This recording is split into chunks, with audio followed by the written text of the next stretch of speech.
సంపాదిస్తున్నారు. ఆ డబ్బుల్లో ఇక్కడ ప్రజల్లో ఏం చేయలేరు కాబట్టి కోర్టుకు వెళ్ళి ఏదో ఒక విధంగా అడ్డంకులు సృష్టించాలని ప్రయత్నం చేస్తున్నారు. 139 వేస్తే ఇవన్నింటిపైన పరిష్కారం చేసి 148 రోజుల్లో ప్రాసెస్ పూర్తి చేశారంటే నేను స్ఫూర్తిగా అభినందిస్తున్నానని చెప్పి కూడా నేను మీకు తెలియజేస్తున్నాను.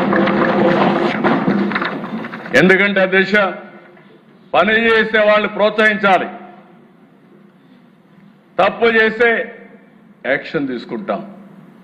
డిపార్ట్మెంట్ వీళ్ళు ఆరోపణలు చేస్తే ఆరోపణకి వాస్తవాల్ని, ట్రూత్ని విత్ సర్టిఫికెట్స్ సహా, విత్ వెరిఫికేషన్ సహా సాక్ష్యాధారాలు చెప్తే ఇంకా మాట్లాడే పరిస్థితికి ఉన్నారు. కడాన దిశ మీరు చూస్తే ఈరోజు నేను ఎంత ఆనందపడుతున్నానంటే, ఈరోజు రావాలని వెయిట్ చేశాను. మొట్టమొదటిసారిగా ఉద్యోగాలు వచ్చిన టీచర్లు మా ఆత్మ గౌరవాన్ని దెబ్బతీస్తున్నారు. కబద్దార్, మేము కూడా రోడ్డు మీదకి వచ్చి మమ్మల్ని మేము కాపాడుకుంటామని పెద్ద ఎత్తున ముందుకొచ్చారు. కర్నూలులో కొండారెడ్డి బురుజు, నిన్నే అంబేద్కర్ సాక్షిగా కొన్ని వేల మంది వచ్చారు. రోడ్డు మీదకి వచ్చి మేము చదువుకున్నాం, మా మెరిట్ని అవమానం చేయొద్దండి, మా ఆత్మాభిమానాన్ని దెబ్బతీయద్దండి, మేం పిల్లలకు చదువు చెప్పాలని చిత్తశుద్ధితో వచ్చాం, మా జీవితాలకు కూడా ఉద్యోగం అవసరం, అదే సమయంలో మేము పిల్లలకు చదువు చెప్పగలుగుతాం, మమ్మల్ని అవమానిస్తే, మా ప్రతిభని కించపరిస్తే రోడ్డు మీదకి వచ్చి జవాబు చెప్పే శక్తి కూడా మాకుందని మొట్టమొదటిసారిగా ఈరోజు టీచర్ రోడ్డు మీదకి వచ్చారు. నేను అభినందిస్తున్నాను. ఇలాంటి రోజు రావాలి. ఎప్పుడైతే ఇలాంటి తప్పుడు ఆరోపణలు చేసేవాళ్ళని, ఇలాంటి ప్రతిభ ఉండేవాళ్ళందరూ చెప్పగలిగితే అది కరెక్ట్ అయినటువంటి ఫిట్టింగ్ రిప్లై అధ్యక్ష. వీళ్లే కాదు అధ్యక్ష, ఉద్యోగాలు రాని వాళ్ళు కూడా ఒక్కరు వెళతా రాలేదు. ఒరిస్సాలో ఎవరో లేబర్ని తీసుకొస్తే వాళ్ళని తీసుకొచ్చి డైలీ కూలి పెట్టి వాళ్ళతో డెమాన్స్ట్రేషన్ చేసే పరిస్థితి. ఏంటి మీ కర్మ, ఏంటి మీ పార్టీ? నాకు చాలా ఉన్నాయి ఇలాంటి చెప్పాలంటే. ఎవరు వీళ్ళు? 80 ఏళ్ళు 90 ఏళ్ళు కూర్చుంటున్నారు. కొత్త జడ్జి జే జగన్ జంజి గంజాయి బ్యాచి. నాకు ఆశ్చర్యం వేస్తా ఉంది దిశ. ఒకసారి కోపం వస్తుంది, ఆవేశం వస్తుంది, సభ్యత అడ్డం వస్తా ఉంది. నేను ఒకటే చెప్తున్నా, ఎన్డీఏ విశ్వసనీయతను దెబ్బతీయాలంటే కబద్దార్ మీ తరం కాదు, మీ వల్ల కాదని మరొకసారి హెచ్చరిస్తున్నాను. Every candidate selection is explainable, traceable and also audible and accountable. మేము దాచిపెట్టేది ఏమీ లేదు. Answer key public, merit list public, selection list public. మేము పబ్లిక్ రెస్పాన్సిబుల్. కుట్రలు చేసేవారికి కాదు, కుట్రలు చేసేవారు కబద్దార్, జాగ్రత్తగా ఉండండి. ఈరోజు రోడ్డు మీదకి వచ్చారు. ఇదే కుట్రలు మీరు చేస్తే రోడ్డు మీద కూడా రారు. ధైర్యం ఉంటే అసెంబ్లీకి రండి. ఇది పవిత్రమైన వేదిక. నేను సవాలు విసురుతున్నా.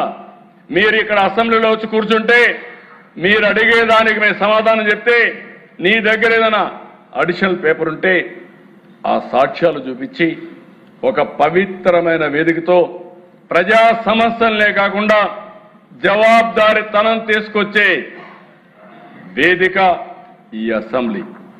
ఇక్కడికి వస్తే అడ్డంగా దొరికిపోతారు, వీళ్ళకి ఏం ఉండవు. అందుకే రోడ్డు మీద కూర్చొని నేను ఎందుకు చెప్పాను అదే హిట్ అండ్ రన్. వీళ్ళ పార్టీని హిట్ అండ్ రన్. నేను తీవ్రవాదులు చూసా, 60 ఏళ్లుగా ఆ పార్టీ అయిపోయింది. వీళ్ళు అదే మరి చేసే పరిస్థితికి వచ్చారు. నేను ఒకటే చెప్తున్నా పిల్లలకి, వీళ్ళందరికీ, మీ ప్రిపరేషన్, మీ మెరిట్, మీ జాబ్, ఇది పూర్తిగా మీ కష్టం పైన వచ్చిన ఉద్యోగం. ధైర్యంగా ఉండండి. ఏ కుట్రలు పని చేయవు. ఇక్కడ అలాంటి కుట్రల్ని ఎదుర్కొనే శక్తి ఈ ప్రభుత్వానికి ఉంది. No back door, no favouritism, no manipulation, only merit, transparency and justice. The real success of Mega DSC is that even those who could not secure a post acknowledge that the process was fair. దానికంటే ఏం కావాలి దిశ? అదే నాకు తృప్తి. దానికే reflection.